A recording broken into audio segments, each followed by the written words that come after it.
What's going on, guys? I am here with Steve from Grin Moto. If you guys don't know Steve, he is very active on Instagram with a bunch of different vintage builds and things like that. Do you have a YouTube channel? I do not. Well, I have one video on my YouTube channel, Grin Moto, which is a Trail 90 being restored. Oh, that's cool. That's it. So it's all on Instagram now. All right. So if you are into vintage motorcycles, follow him. Take a look at what he's doing. He's stopping by today because we're going to actually try to put a lighting kit on his bike. All right. I also think you haven't been here before. I have not been. Right. Yeah. So we've got a bunch of our old ones up. I think this may have been one of the first times that I met you. Yep. I recall this bike. Oh. I recall this. And this one well. too. Yep. Pretty cool. So this is the bike. What can you tell me about the bike? It's a 1981 Suzuki GN400. It's a single cylinder, 400cc bike, 6-volt though. It does have a decompression lever here because when you kickstart, it's kickstart only. When you kickstart a single cylinder 400cc bike, it's a lot of compression. Yeah. So you need a decompression, otherwise you get bucked off. So I kind of converted this a little bit into kind of a tracker, brat style. Built a little battery tray under here, put a seat hoop on it. But the main issue is you can't run LEDs with 6 volts. Yeah. Matt could tell you exactly why. I can't get into that technical detail. So what we want to do is have a 12-volt conversion or an external 12-volt battery that we can charge up to run a LED taillight and headlight. And he's got the solution. Well, this is kind of a cool thing. We are considering the idea of using a voltage booster. So it would take the 6-volt in and boost that up to 12 volts and run that whole system on it. But I have a few concerns on it just because the battery that's on board right now is pretty small, and I'm not sure about what kind of current levels it can supply continuously. The main concern that I always have with these systems is actually the horn, which I know sounds crazy, but the horn takes a crazy amount of power to run it sometimes. It's like more than 2 or 3 headlights when you hit that thing. Wow. And sometimes that can be a tripping point. Yep. But I think it may be best to do a rechargeable battery with it.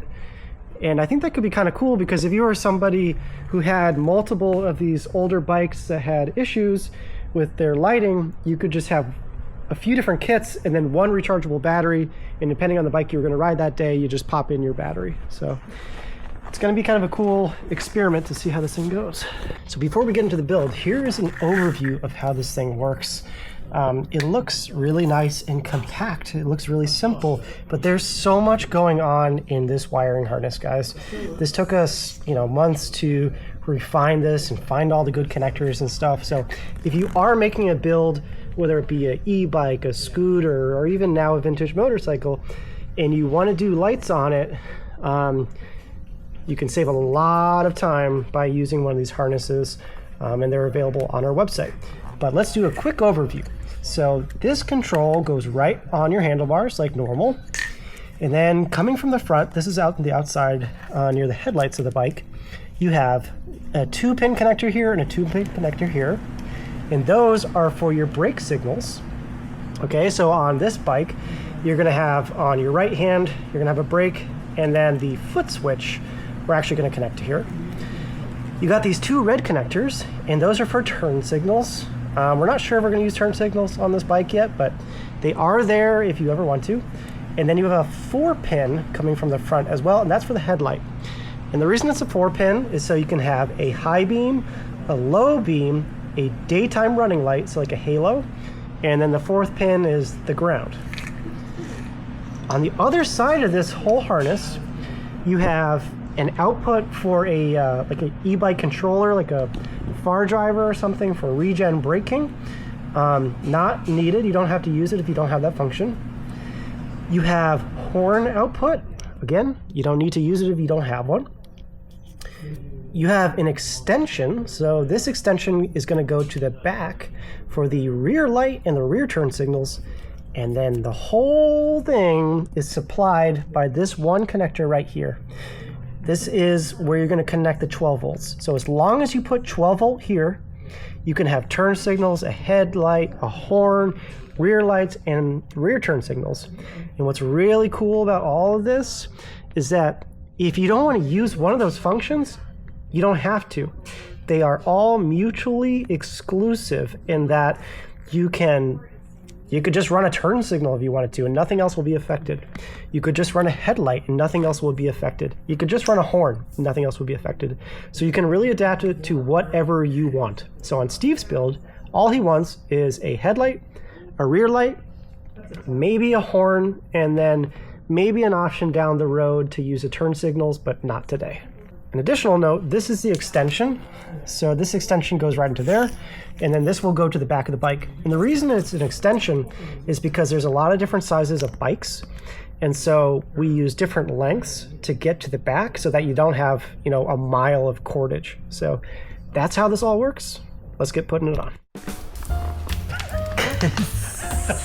I wish I didn't look up there to see that. What, Teo? Yeah, exactly. What do you mean? That's not a super hot biker chick? Yeah, one of the moped people made that for us. That's hilarious. And I put it up.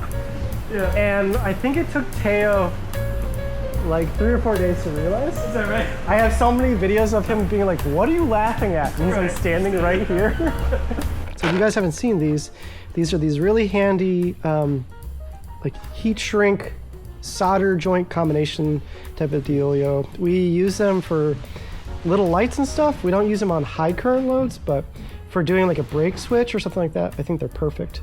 So I might set you up with a couple little things. Okay. So just a little insight on why the harness we make is helpful. This is just the front end of the motorcycle. So just the front end, not the rear end or anything else like that. All of this that we're gonna have to disconnect from here. So this is equal to that. Ooh, it came off nice. I was worried Is that a GIS screwdriver? Oh, I brought my own. Phillips is different than GIS. I don't know if you know that. Yeah. So Japanese industrial standard fasteners are different. The bit itself is a different shape than Phillips. The driver, yeah. Yeah, the driver. So it's like interesting. I wonder what the history is of that. If there was some like legal battle, or like if there were just two technologies developed at the same time or something. Correct. Or what? That's why a lot of people strip their fasteners, or they're out of on the old bikes, is because they're trying to use a Phillips driver. Interesting. Versus the Japanese industrial standard. I did not. I'm gonna go get my driver. I didn't know. Learn something new every day. So this bike's brake is just a 2-wire output. So I'm gonna actually add a connector to it. You could actually just hardwire this into the harness if you wanted to, but I'm gonna add a waterproof connector. That way, if this wants to get removed in the future, you can easily do that. All right, so I just did those little heat shrinks on there. I'm gonna now put a little piece of waterproofing over it. And now his brake line is connected to the sensor. Vessel is a great brand, by the way. So if you have an old Japanese bike, you need to buy one of these. In the tip of that, it's like a straight, triangle. Yeah. And so it fits into all the Japanese industrial, fasteners. So do people tend to think that one is better than the other, or is it just that they're different? This is definitely necessary with taking apart Japanese bikes. Yeah, because the Phillips head will, if it's super tight, it'll strip versus this. This has a bigger grabbing surface on the fasteners themselves. All right, so we're now moving down to the headlight. His headlight has a high beam and a low beam only. There's no daytime running light. So I'm still going to convert this to a 4-pin, but I'm just not going to use the pin that we use for the daytime running light. All right, so this is the front brake switch on this Suzuki GN400. We weren't getting continuity, and as you could see, the two contact points, this point here and this point here, are quite corroded. So we're going to clean this up a bit and then see if we can improve, or actually get a good connection. Maybe a little bit of sandpaper. Actually, this is working really good. See how nice that is here? All right, so we'll reassemble this thing and check it out.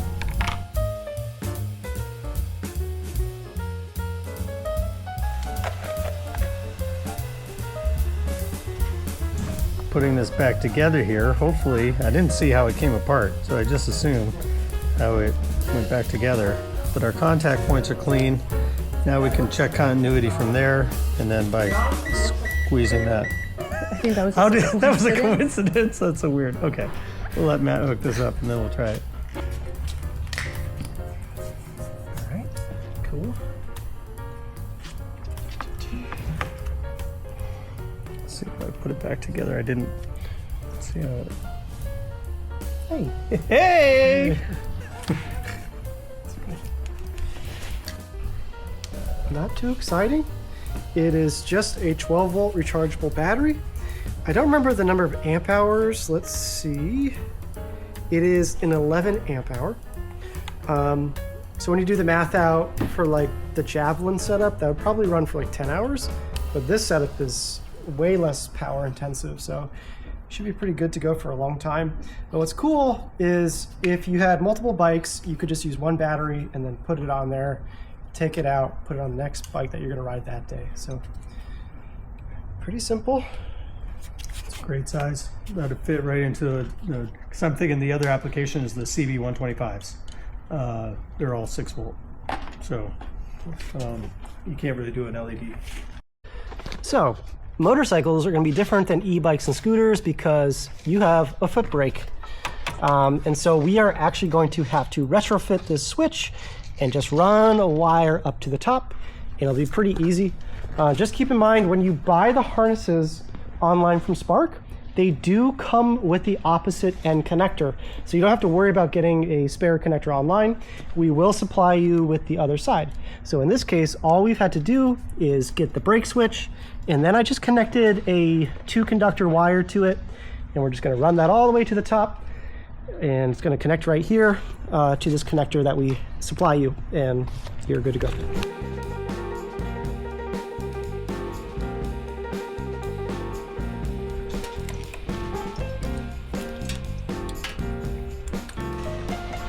All right, so this should be one of the last ones. Hang in there with me for a second. We should get light, good light, and then if we hit the brake, we got brakes. Front brake too? Hand brake? Brake. Sick. Oh, a horn.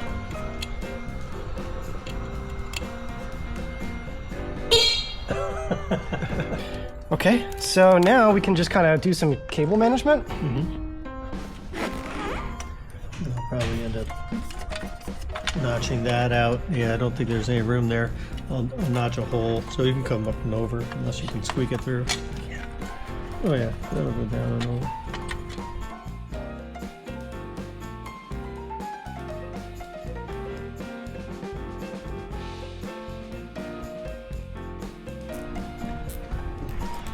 Woo.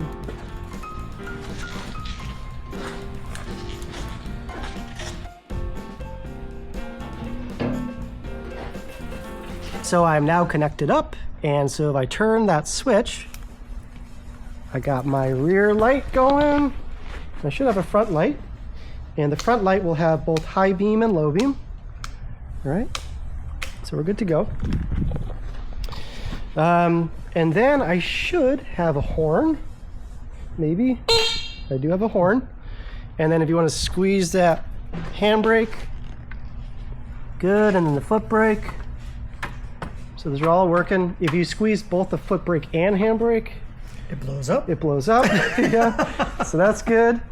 And so because this is a gas motorcycle, we're not using the controller output, but that can just kind of live inside there. And so now it's just a matter of cleaning this all up and getting that seat on.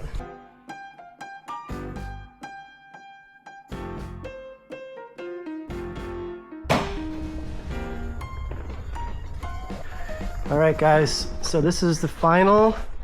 At the end of the day, it was actually pretty simple. The hardest part was just redoing some of the connectors, just adapting this. And that is not really that hard. It's just a matter of using the connectors that we include in the kit and some of those little heat shrink solder connectors. So I think I might actually just throw like a handful of those in each kit just so you guys have something to get going.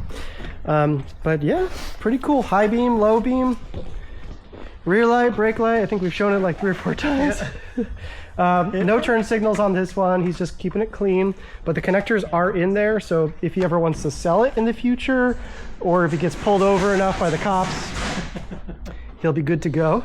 But that's pretty much it, guys. If you are interested in doing one of these, you can go to our website. That's sparkcycleworks.com, and you'll see it all underneath the DIY mod section for lighting kits.